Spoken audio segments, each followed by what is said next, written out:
بسم الله الرحمن الرحیم. الحمد لله رب العالمين والصلاة والسلام على رسوله الأمين سيدنا ونبينا ومولانا محمد وعلى آله وأصحابه والتابعين ومن تبعهم بإحسان إلى يوم الدين. بینندگان عزیز محترم، عرض ادب و سلام دارم. السلام علیکم و رحمت الله و برکاته. با برنامه فتاوا با شما هستم که در این برنامه به سوالات شرعی مطرح شده پاسخ داده خواهد شد و شما بینندگان عزیز میتونید که سوالات خودتون رو با ایمیل هایی که زیرنویس خواهد شد ارسال بدارید تا ما در برنامه بعدی به اونها بپردازیم. اولین سوالی که برنامه من انشاءالله باش آغاز میکنیم سوالی است درباره مشکلی که امروزه در جهان وجود داره، همون مشکل و مصیبت ویروس کرونا هست که بیننده سوال فرمودند که این بیماری کرونا که الان همه جا پخش شده و همه جا سایه افکنده، چگونه شما ارزیابی میکنید و توصیه شما در این باره چیست؟ بله، سوال خیلی عمومی است البته که حالا سوالی نکرده که حکم مثلا عبادت کردن در محل عام در فلان و چطوری هست، اینا عموما فرمودن حالا چگونه ارزیابی میکنید و توصیه شما در این باره چیه؟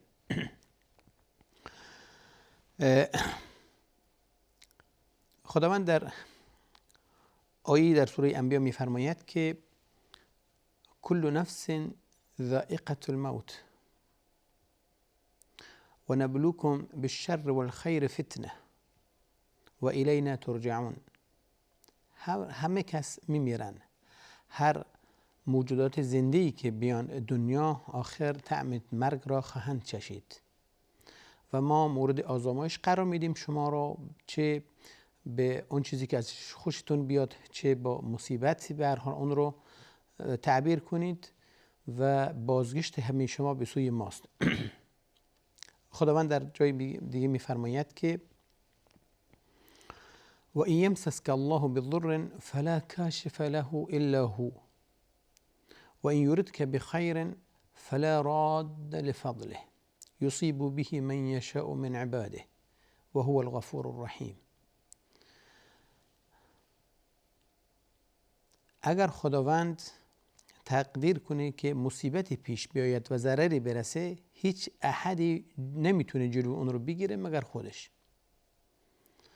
و اگر اراده خیر کنه به شما هم هیچ احدی این قضا رو بر نمیتونه بگردونه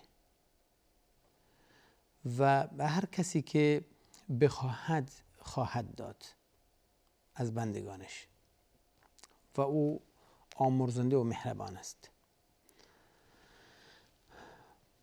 عموما ما مسلمان ها، بلکه ما میگیم اصلا کلا انسانیت، هر امری که پیش بیاد این رو توجیه نکنه که فقط به سبب این بوده و بس و اینکه خداوند و خالق کون در این دخیل نبوده و این نقشی نداشته و طبق نظر و اراده کونی او پیش نیومده. چنین چیزی نیست، بلکه هیچ چیزی از اراده کونی الهی چی خارج نخواهد بود و نخواهد شد. بدون شک اون است که امر به هر حال و اون چیزی که بخواهد واقع خواهد شد بدون شک. حال شاید که این یک امتحانی باشه و بخواد بندگان رو مورد تجربه آزمایش قرار بده بنا به حکمتی که خودش میدونه، و یا این که میخواد بندگان رو آگاه کنه نسبت به حالا مشکلی که پیش آوردن برای خودشون، غفلتی که براشون پیش اومده، نافرمانی هایی که و عصیانی که از اونها سر زده، میخواد که اونها را تنبیه کنه و اونها را توجه بده به اون خطاهایی که ازشون سر زده. حالا به هر دو صورت از اراده کونی او خارج نخواهد بود و اوست که این امر در نظر داره و اوست که میتونه به هر حال هر چیز رو به اون نحوی که بخواهد هدایت کنه. حالا وظیفه ما و توصیه وظیفه ما در این باره چیست؟ اگر امتحان باشه، یک آزمایش باشه، خب طبیعی است که در مقابل امتحان و آزمایش ما بایستی صبر پیشه کنیم، تحمل داشته باشیم، توکل کنیم بر خودش و چون الان در معرض آزمایش قرار گرفتیم دیگه، درسته؟ و از لفظ به هر حال حسبی الله زیاد ببریم، زیرا که نتیجه داشته. همچنان که مؤمنان قبل از ما و سایر پیامبران لفظشون این بوده در مقابل آزمایشاتی که براشون چیه پیش می اومده.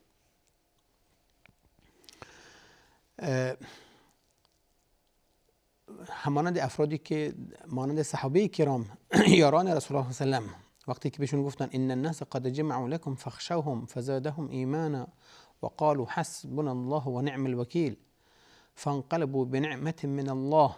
ببینید، فانقلبوا بنعمة من الله فضل لم يمسسهم سوء، یعنی اون کسانی که بهشون گفتن دیگران دشمنانتون جمع شدن تا به شما حمله کنن، اونها مؤمنان گفتن که همین امر براشون ازدیاد ایمان شد، ایمانشون قوی تر شد و گفتن که برای ما الله متعال کافی است که از ما دفاع کنه. طبعا اونها خودشون هم مهیا بودن دیگه، درسته؟ و اینجا بود که فانقلبوا بنعمت من الله، خداوند همین توکل اونها بر خداوند عزوجل باعث شد که اینها نصرت بیابند، پیروز شوند و غنیمت به دست بیاورند در اصل و مشکلی براشون چیه؟ پیش نیاد.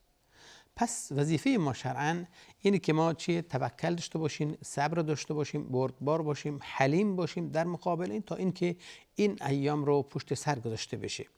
در این ایام طبعاً ما میبایستی وظیفه داریم که افرادهایی که حالا در این مبارزه با این بیماری که وجود پیش اومده، در مورد این امتحانی که واقع شده برامون، افرادهای متخصصی که در اینجا هستن و دارن کار میکنن و برای اینکه ما رو هدایت بدن، سوق بدن تا اینکه با موفقیت این مرحله رو پشت سر بذاریم، طبعا وظیفه ما همراه با به هر حال با توکل و صبر و بردباری میبایستی لازممون هست یا واجب هست که از اینا چیه متابعت کنیم، از افرادی که حالا کار به هر حال کار دیده هستن، کار آزموده هستن، فهمیده هستن، متخصص هستن، تا اینکه به هر حال این مشکل که پیش اومده را چیکار کنن، به نحو احسن ما رو نجات بدن.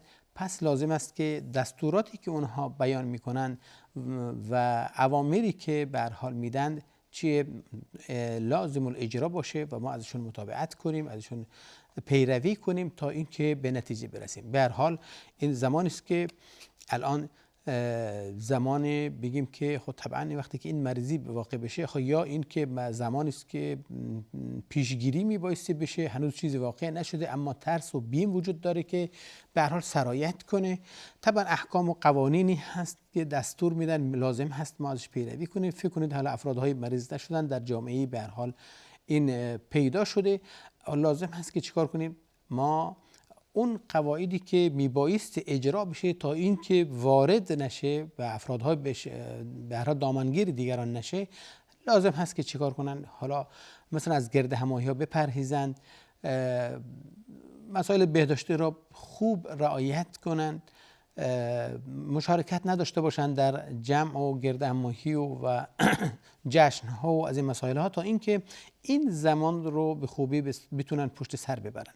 یا اینکه پیش اومده باشه، احتمال داره که این واقع شده باشه برای افرادهایی، طبعا دستورات دیگه داره دیگه و اونها احکامی رو صادر میکنن، متخصصان دستور میدن، بزرگان اونهایی که دارن به هر حال جامعه را هدایت میکنن بیانیه ها میدن و ما و شما و یا افرادی که بگیم مبتلا شدن به این، به هر حال خدا حفظ کنه همه رو، چی که لازم هست که از اون دستورات پیروی کنن. ما میشنویم که خیلی از افراد بعضی میگن که اینا فرار کردن از فلان، از قرنطینه که شدن، از حالا از جایی که نگهداری میشدن، از منزلشون. ببینید اینها دارن عصیان میکنن، اینها حتی از اوامر الله دارن چیکار میکنن؟ خارج میشن و دارن گناه میکنن و طبعا دچار مرتکب حرام دارن میشن، زیرا که اونایی که مبتلا شدن دیگه میبایستی این رو حفظ کنن تا به دیگری نرسه. واجب اونهاست که بنا به دستورات پزشک عمل کنن، بمونن، حالا در بیمارستان باشه، در هر جدی باشه.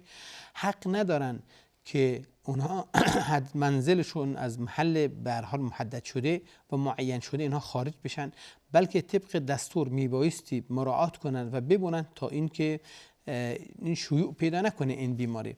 و الا بیماری اون کسی که به سببش شما بودید و اون فرد بودید که به هر حال عمل نکرده به دستورات به هر حال اون گرداننده یا پزشک یا هر کسی میخواد باشه، گناه اون حتما شما متحمل خواهید شد و شما متحمل خواهید بود. اینجاست که نبایستی به هر حال مخالفت کرد، از امر شرع باشه یا امر حاکم باشه، امر به هر حال اون متخصص باشه. ببینید اون کسی که در اینجا لازم الاتباع، اون کسی که میدونه داره چه کار میکنه و رهبریت در این بر عهده داره در این مسئله، پس ایشون واجب الاتباع هستن و کسی حق نداره ازش مخالفت کنه، خصوصا آنهایی که الان دیگه مبتلا شدن. بله. حال اگر این به خاطر نه به خاطر آزمایش نافرمانی باشه و طغیان باشه، حالا وظیفه ما چیست؟ وظیفه بندگان چه خواهد بود؟ طبعا اینجا وظیفه بندگان توبه هست و استغفار هست و اینکه به خدا برگردن تا اینکه این مشکل رو ازشون برداشته بشه. میدونید که خداوند درباره ذنون چی میفرماید که فلولا انه كان من المسبحين للبث في بطنه الى يوم يبعثون.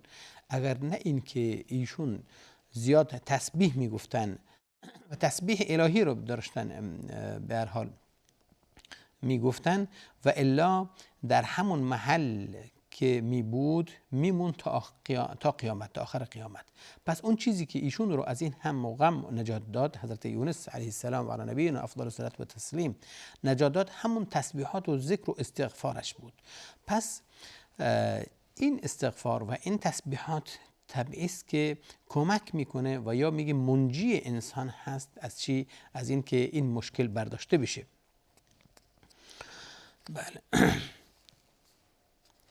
بله خب امیدوارم که به هر حال حالا سوال کننده بون توجیه شده باشه از اون برنامه که حالا وظیفه چی هست و ارزیابی چی بود. برمیگردیم به سوال بعدیمون و اون که میفرماید که آیا میشود نماز عشا را قبل از دخول وقت خوند؟ توضیح بدید. عجیب. این سوال کم عمومی هست، از یه جنبه بله میگیم بله، از عموما میگیم نخیر. میدونید که دخول وقت اصلا سبب وجوب اون فریضه میتونه باشه. اگر وقت داخل نباشه هنوز سبب فراهم نشده که ما بگیم ها نمازی واجب هست، بر عهده شما هست، در ذمت شما هست، هر اصطلاحی به کار ببریم بگیم که حالا واجبتونه پس میبایستی بخونید. خب چیزی واجب نشده که ما بخوایم بگیم حالا انجامش بدیم. پس طبیعی است که عموما بگیم نه، نماز قبل از وقت، نماز عشا باشه هر نماز دیگه باشه قبل از وقتش درست نیست.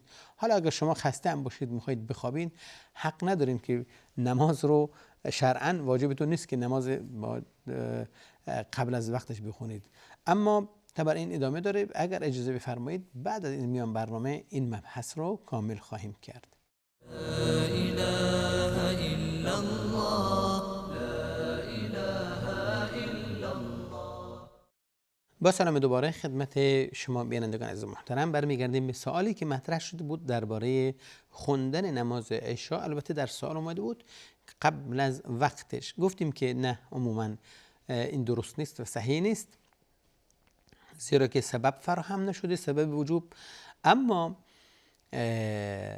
در بعضی اوقات هم میگیم بله درسته. ببینید آخه شما که میخواید نماز بخونید یا اینکه مسافر هستید یا اینکه مقیم هستید.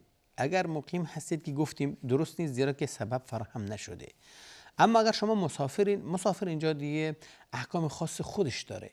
افرادی که مسافرن به خاطر سفری که دارن در پیش دارن، به خاطر که خستگی و مشقت و سختی که براشون پیش میاد در سفر، شریعت هم بنا به حالا این ضروراتی که پیش اومده برای این فرد احکام رو تخفیف داده براشون و برای شخص مسافر، حالا هر کسی میخواد باشه.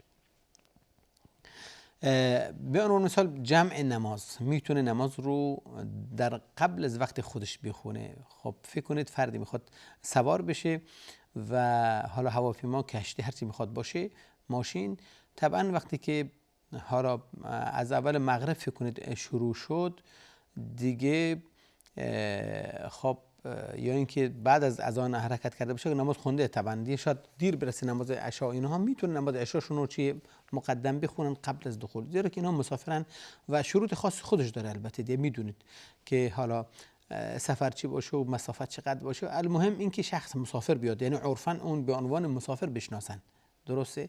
پس ایشون حق داره این نماز رو قبل از موعد بخونه، قبل از وقتش چی بجا بیاره. اما اگر مسافر نباشه، بگردیم به اون شخصی که نماز رو خونده. خب فرد شاید نماز قبل از وقت بخونه و مقیم هم باشه. حالا این برمیگرده به علت این که نماز چرا خونده الان. اگر ایشون فکر کردن که وقت عشا داخل شده و اذان عشا داده شده و نماز خونده، بعد متوجه شد که نه، اذان تازه داره اذان میده، حالا اذان نگفته، معذرت میخوام، پس نمازی که خونده قبل از وقت بوده، درسته؟ پس اینجا نمازش درست نیست، اون نمازی که خونده درست نیست، حتما میبایستی نماز بخونه دوباره مجددا، زیرا که نماز اول درست نبوده. گناه نداره، چون که ایشون اشتباه کردن در وقت، در شناخت وقت، به هر حال دچار اشتباه شدن. حالا ایشون گناهی براشون مترتب نمیشه، گناهی براشون نوشته نمیشه، اما نمازشون ان شاء الله نمازشون نماز تطوع به حساب میاد، نماز سنتی به حساب میاد، ثوابش خواهد برد. اما واجبی که ادا کرده باشه نیست. پس میبایستی نماز چیکار کنه؟ حتما اعاده کنه، نماز بعد از اذانش بخونه و چیز بشه. بله.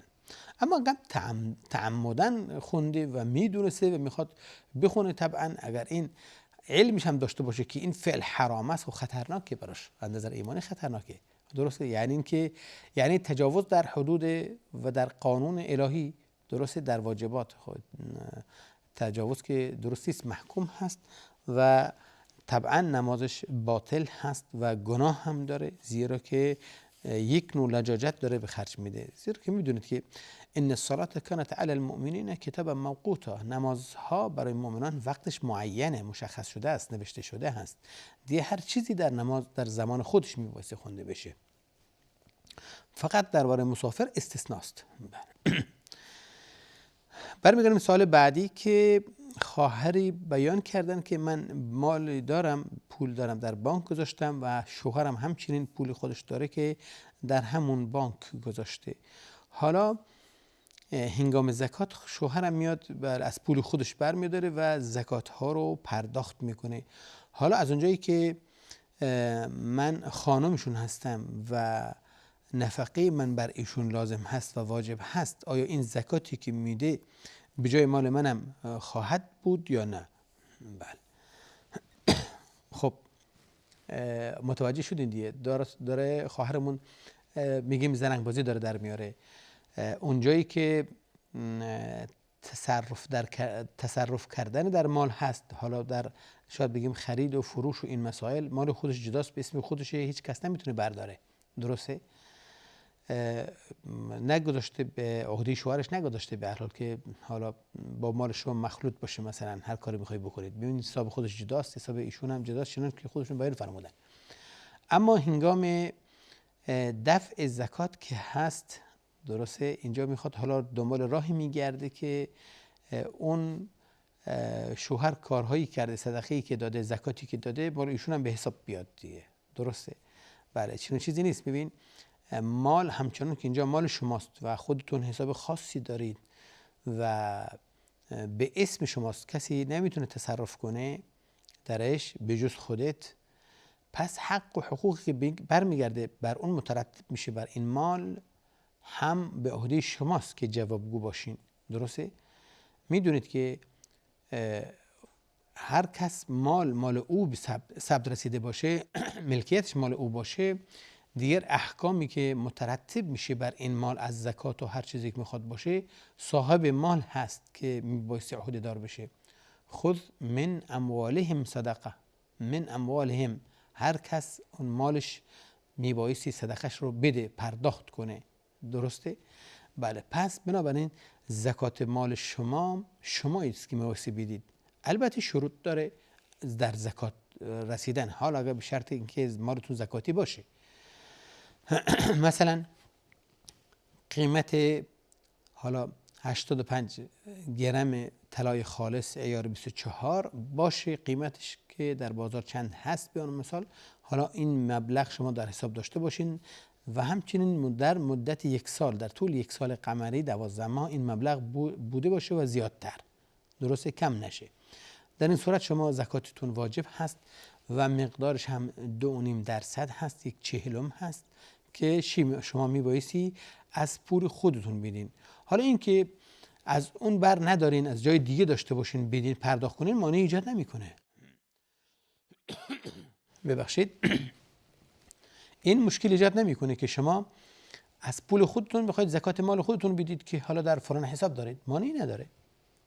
اما این که به مجرد این که شوهر میخواد نفقه شما بده یا لازمش هست نفقه شما بده، مخارج شما رو عهده‌دار بشه، حالا زکات شما رو بخواد پرداخت کنه، دیگه نه، این واجبش نیست و درست هم نیست، مگر اینکه ایشون حساب کنن زکات شما رو حساب کنن و از خودش با اجازه شما پرداخت کنه، به عنوان هدیه ایشون ما رو به شما دادن و از شما اجازه خواستن که زکات مالتون رو بدن با این پولی که بهتون داده، هدیه‌ای که داده مثلا.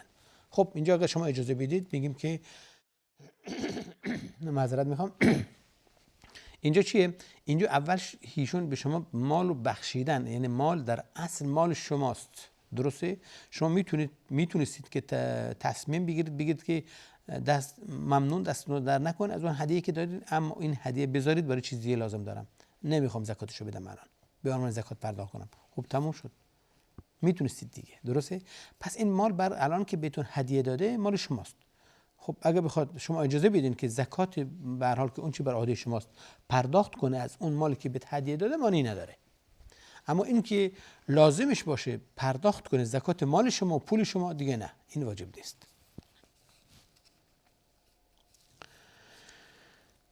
بله.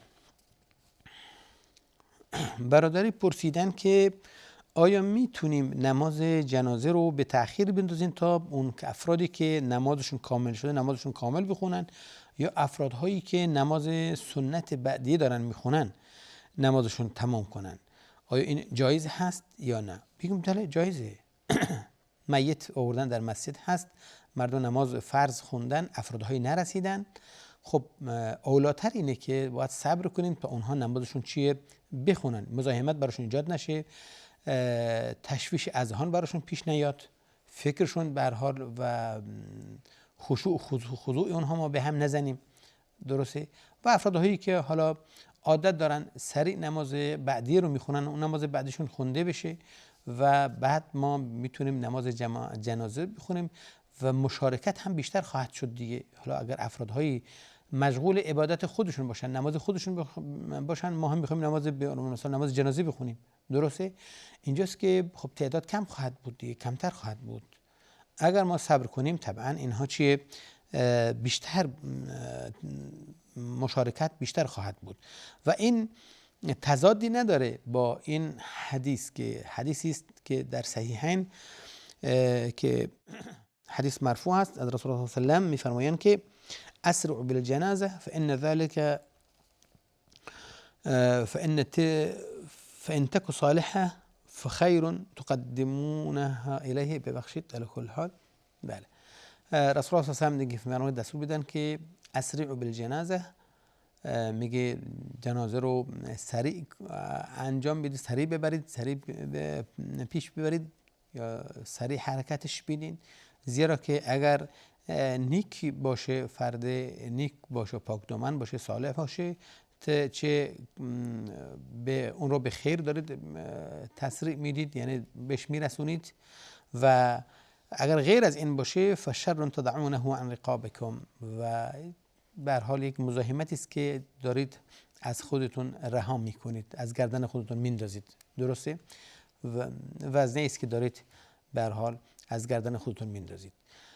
این علما درباره این که اسر او بالجنازه اینجا میگه که اینطور نیست که امور جنازه رو شما باید هرچی سریعتر انجام بدید، هرچی احادیث دیگه غیر از این اصل بده، اما در این حدیث تعبیرش چنانچه حالا بزرگان دین ابن عبدالبر رحمه الله و همچنین امام نووی رحمه الله در شرح صحیح مسلم و دیگر بزرگان بیان فرمودند، گفتن که اونهایی که این رو گفتن، یعنی اینکه عموما کارهای جنازه رو میبایستی سریع انجام داد تا اینکه تأخیر نشه، میگه نه، این اشتباس، بلکه منظور این زمان حرکت هست که اون دارن میبرن به طرف قبرستان، میگه که میبایستی هرچی سریعتر اونجا این کار باید حرکتش بدین، ببرین با سرعت تا اینکه و به هر حال به مقصد برسه، به نتیجه کارش برسه، خیر باشه فخیر، بد باشم فنعوذ بالله حالا شما مزاحمتی از خودتون کم کردید.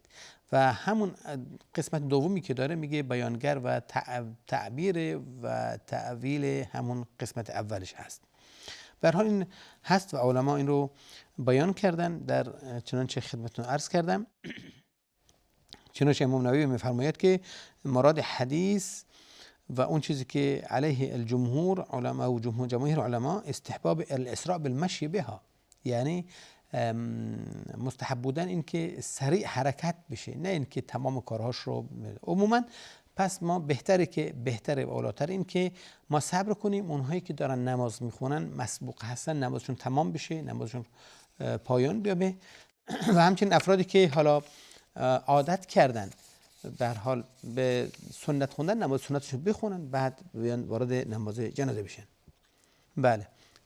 خواهری سوالشون به این صورت که مطرح فرمودن که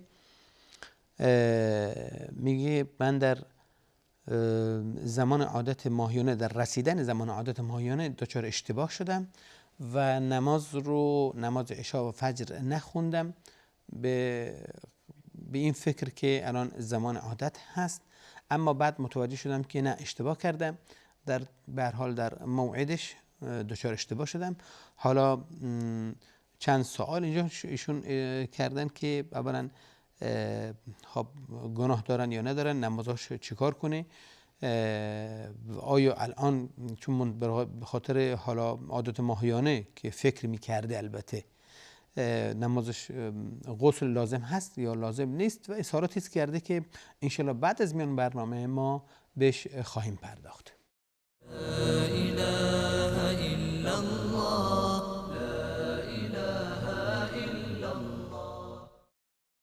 با سلام دوباره خدمت شما بینندگان عزیز محترم، برمیگردیم به سوالات